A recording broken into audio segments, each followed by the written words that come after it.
The state of Kansas recently announced its COVID-19 vaccine plan. When can you expect the vaccine to be available to you? On this episode, we'll discuss the phases of the plan, including which groups will get the vaccine first. Also learn what to expect when you get vaccinated.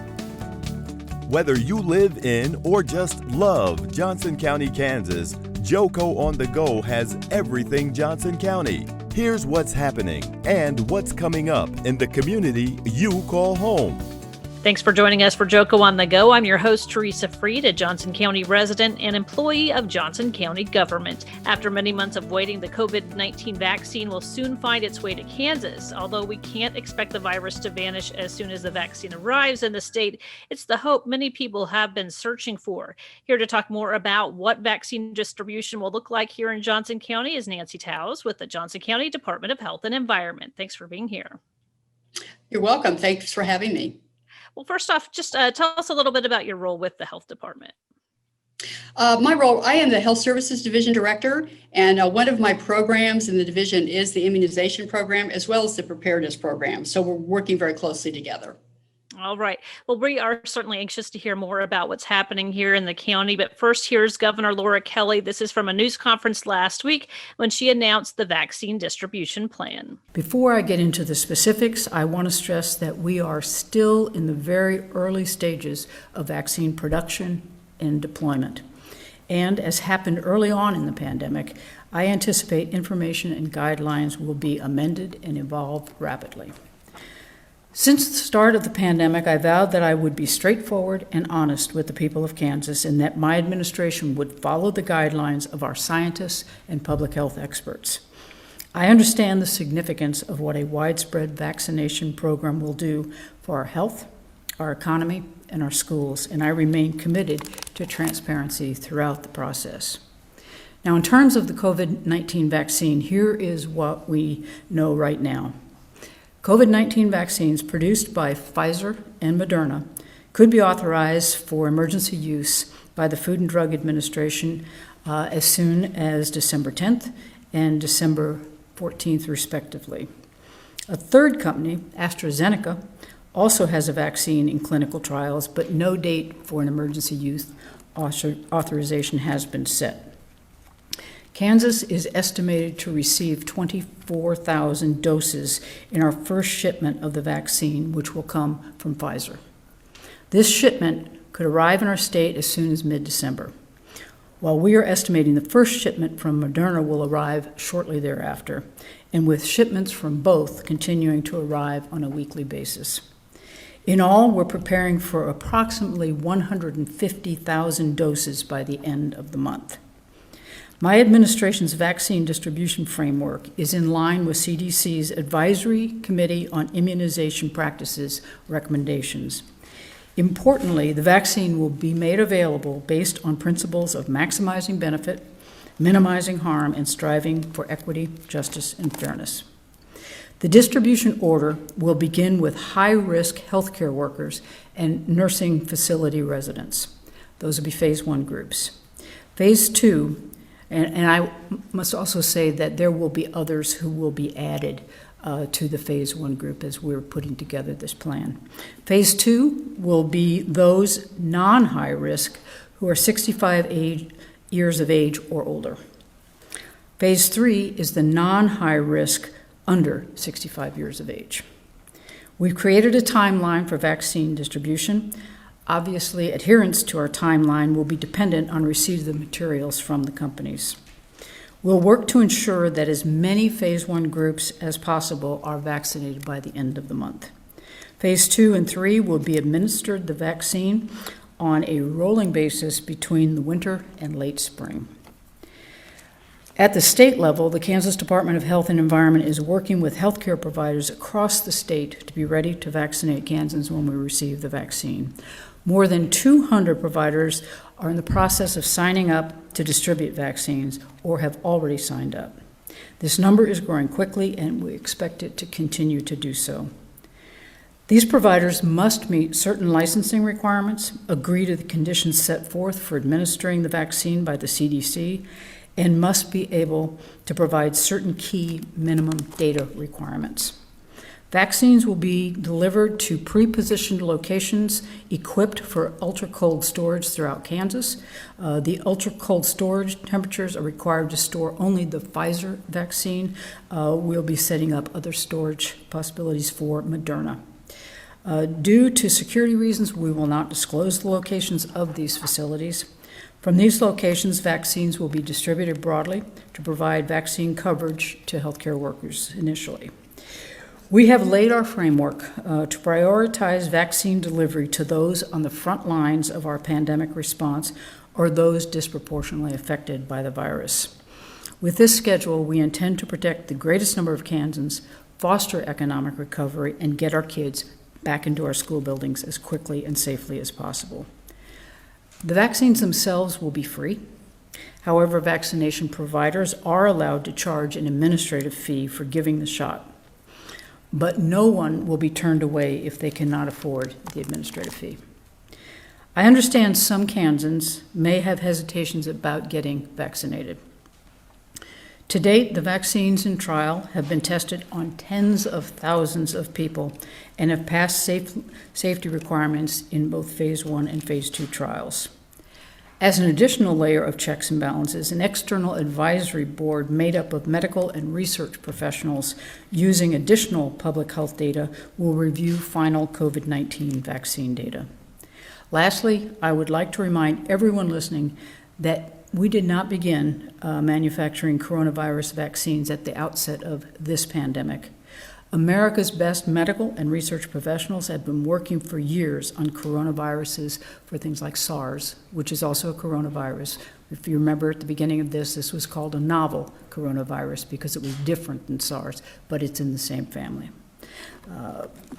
The lessons learned through the developments with SARS are being applied today, which probably what allowed these companies to move at warp speed to develop these vaccines. Before I take questions, I want to reiterate that this news of an upcoming vaccine does not mean we should take our foot off the gas. We must continue to encourage widespread testing, wear face coverings, and employ other mitigation strategies. Listen to advice from our public health experts on the local, state, and national levels. So we know additional clarification has since been added with more phases, but generally we know the vaccine is on the way. So Nancy, can you talk a little bit about some of the work that's happening right now here in Johnson County to get ready for the distribution? Sure. We've been planning with other departments in the county for a few months now. Just what support would we need to be able to administer the vaccine, having to where would we be administering the vaccine, and of course when the vaccine would come. So that again, and we're working with the state of Kansas, obviously, and we've been having a meeting. There's a vaccine planning committee that meets weekly. With that, there's also an ethics committee. Those are the main planning things, as well as our own department just working, talking amongst ourselves. And again, we have to remember too that we've been doing mass vaccination for quite a long time. So we're really excited to be able to start administering and distributing this vaccine. And you mentioned there's an ethics work group. Can you talk a little bit about what that involves and what's that about? Well, that is a state committee again, and they have various people from throughout the state that are looking at, again, vaccine distribution. How can it be distributed fairly? How can we distribute the vaccine fairly? And I am not on that committee, but that is going simultaneously along with just the basic vaccine planning committee. I'm sure that's a really important part of this process because there's going to be a limited amount of vaccine available initially. And then as time goes on, we'll get more and more Right. people will be able to get vaccinated. Right. There has been some interest from providers who want to be able to Right. offer the vaccine. Can you talk a little bit about not necessarily who the providers are here in Johnson County, but what the interest level is, and then also how do they get registered to provide it?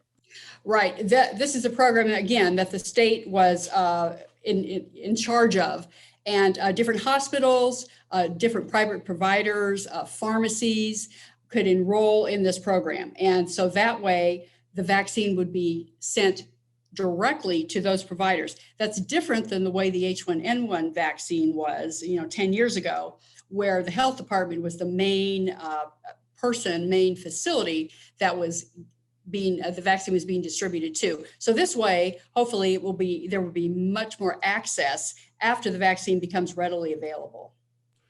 And I'm sure there are some unique circumstances too with this vaccine, that we've got at least several different distributors or providers of the vaccine, Right. Manufacturers, I guess you might say, and then they all have different conditions at which the vaccine needs to be handled. So can you talk a little bit about that? Right. The first vaccine, as everyone's probably read, a Pfizer vaccine, it needs to be kept ultra cold, and it's about minus 80 degrees, minus 85 degrees. And that needs to be kept in an ultra cold freezer. And there's very specific ways of handling and, again, storage of the vaccine. So that probably will be much more limited, because they're not all facilities, especially private providers' offices, don't have that capability to store that vaccine. The second vaccine, the Moderna vaccine, is more, I want to say, normal, but people are more that store vaccine now. It's stored in the same way. So that will be like a little easier to store, as well as to transport to different facilities to do that. And then again, as the other vaccines are approved and released, then I think most of them then are more normal storage capabilities for people to have that. So it is going to be a little tricky at first. And as each vaccine is released, the specifics will be sent along with those vaccines, other than what we've seen already, which is limited, and the specifics and the amount of vaccine. So when you say a normal storage situation, I've been to the health department and I've seen where the flu vaccines are in a small refrigerator. Right. You can get to it very easily. Right. So is that the kind of thing we're talking about? Yeah, either a normal freezer or a temperature, or a normal refrigerator, where again, most vaccines that we have now are just stored in the refrigerator, and we monitor those, of course, twice a day. But some are like a varicella vaccine is in the freezer, but those are kept in normal freezer temps that you would just think normally, as well as normal refrigerator temps. So again, much, much easier to store and transport. So access is very important. The question, of course, is, will the health department have this vaccine? We hope so. There's the first shipments, again, are going to be limited. And we still don't know how many doses will be distributed, because you're looking at the entire state of Kansas. You're not just looking at Johnson County. So they'll look at population, but until we get the vaccine, we will not know. I was hoping that we would get some of the ultra cold initially, since we do have that capability here now. But I do not know. And we cannot order vaccine right away. That will be determined by the feds, and then sent down to the state. So we'll just have to wait and see. And the one good piece we heard about the vaccine is that it will be free. Some providers may be able to do an administrative charge within their offices, but for the most part, no one will be turned away, so that everyone can get this vaccine. No, everybody can get it at no cost, yes. And why is that so important, that this vaccine be available to everyone? Well, again, we have a pandemic. We want to reach as many people as we can. Of course, there's specific phases, like you said, but again, we want to get it into as many arms as possible, as quickly as we can. And again, it will be in phases. It will depend on how much vaccine is released as time goes on. So we'll just have to see. This vaccine has obviously been developed very quickly in response to the pandemic. So there are people who are very skeptical about whether it's safe. Can you talk a little bit about the safety measures that are in place? Right. First of all, this is really we're very vaccine advocates. This is just phenomenal how this vaccine has been developed. It's gone through normal phases as any vaccine would, obviously much faster, but the vaccine is safe. And again, it's gone through the normal phases, so people should not be concerned about the safety of the vaccine. And one thing I know people are very interested in sharing at the outset is that this will be similar to the flu vaccine, in that you may have mild symptoms. So people wonder, is this the actual virus that's being injected into my arm? No, they're not injecting a live vaccine into anyone. And there might be, again, we don't know specifics about each vaccine other than you could get a sore arm, you could get a fever, you could get aches, and feel crummy, but everyone is different and everybody, responds differently to vaccine. So you need to expect those things or maybe not, maybe you won't have a thing, but yeah, so so just be aware of that. And again, as each vaccine comes out, there will be more specifics specifically to that vaccine. Sounds good. And we know that the coronavirus vaccines have been in development for many, many years. So not just this year. So can you talk about that too? Yeah, you had SARS, you have the Middle Eastern virus. Yeah, so it's not just that yesterday they decided to develop the SARS vaccine. No, they have been in development for years. Mm-hmm. So we're just talking about a new strain of that virus. Yes, specific to this. Yes, again, it's gone through, this vaccine has progressed through the phases just like any other vaccine has. So it's gone through the safety, the safety measures, the tests with different, populations. Again, the first vaccines that will be approved, hopefully by EUA, are more for adults. And so the children's vaccine will probably come later. We talked about different manufacturers for the vaccine.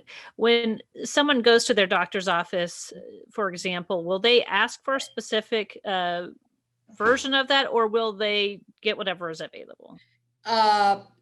Probably they'll get whatever's there. Now, I know with the long-term care facilities have a separate program, and they're working with pharmacies that the personnel will actually go into the long-term care facilities and administer the vaccine. They need to pick which vaccine that they're going to use, the first two. And again, with these vaccines that come out too, they need to have, each of them require 2 doses, and they need to be the same vaccine. But I think eventually maybe you will be able to pick the vaccine that you want to get at your provider's office, but not initially. And I think it's going to be whatever is distributed as in, whatever amount they have, and they'll distribute that. So you mentioned 2 doses. That is different from the regular flu vaccine, I think, with the exception of a young child. Right. Can you talk about what's the spacing on when you need to get those? Sure. The Pfizer vaccine, there's a 21-day spacing between, and the Moderna vaccine, there's 28-day between them. So what does that mean in terms of coverage? Does that mean after that first vaccine, you are not covered until you have that second one, or you have some protection, or what does it mean? Again, just like another vaccine that has multiple doses, you won't get the full protection until you've had the second dose. But again, we don't, I would think, you're talking 95% effectiveness with both these 2 first vaccines. So compare it maybe to a hepatitis A vaccine or hepatitis B vaccine, where you might get like 70% after the first dose. But again, more specifics I think will come out of there. But it's very important that you do get that second dose. And are we anticipating that this will be a yearly occurrence like the flu vaccine, or will this be a once and you're done? I don't think that's known yet. I've seen both. I've seen both that, they don't know how long the effectiveness is. So I think we'll just have to see on that too. Okay. And another thing, you mentioned children wouldn't be getting this vaccine, and they were not part of those testing trials as well. No, I think they're undergoing, one of the vaccines is, it's not out yet. I think it's going through testing trials, but we're not, no. So they are included, I think, in one of the final phases. Yes. Is that right? Yes. Okay. Yes. So how soon before children might get vaccinated? It depends on which vaccine, what the trials, whatever. One of the other vaccines that are in this process gets approved after they've done enough testing before they do that. So it might not be till late spring, summer. But again, I would hesitate to say a specific month because I don't know. And I'm sure, that's a concern for parents as they're pondering, what next school year is going to look like. So hopefully by the time school is back in session, things will look very, very different. We'll be back to a somewhat normal school year, I guess. We hope that too. Yes. Well, how will people know when it's their turn to be vaccinated? Will they get a call letting them know they're in the right phase, or do they just need to pay attention to those phase rollouts? Well, both, I think. We hope that there will be a system where we can put out the word, I say, about, okay, now we're in this phase, we're working in with this group of individuals, this group of people, and then just put the word out, send notices out, by multiple ways, so people will know, yeah, okay, now it's your turn, as you say, we're looking at this specific population. And it's very important that we communicate, because, as well as with the safety, as well as which group is getting vaccinated, and when it is your turn, so to speak, to get vaccinated. Because I hope there'll be a lot of interest in it. I know some people are hesitant about it, but we hope that there'll be, a lot of people that, hey, yeah, I do want this vaccine. And can you talk again, the initial group that's going to receive the vaccine? Who are those? Right. We're looking at long-term care facility residents, as well as the healthcare personnel that work there. And the hospital personnel that actually care for COVID patients. And then we'll go down to probably the EMS, the first responders in that first group. So, and again, it might take a little more time, depending again on how many doses are distributed before, we've done all the nursing homes now, all the long-term care facilities, so that we go to the next phase. Because it might take a little bit. Hey, we got this much vaccine first, we'll do this many facilities, and then we'll have to maybe do the rest of the facilities. So again, depending on amount of vaccine doses available. So those people who are in that first phase, they'll get that initial dose, and there won't be any kind of hesitation in getting their second dose because of the rollout, right? They'll still get their second dose at the right time. Yes, that's correct. Yes. Okay. And some of the higher risk groups are also going to be included in those first and second tiers of rollout. Right. So that would include people who are over 65 and then have other conditions. Other comorbidities. Yes, that's correct. That's correct. Okay. And then after that, it's going to go down to those who are just 65 and older, but don't have those higher risks. Okay. Right. And just work its way down to the general public. Yes.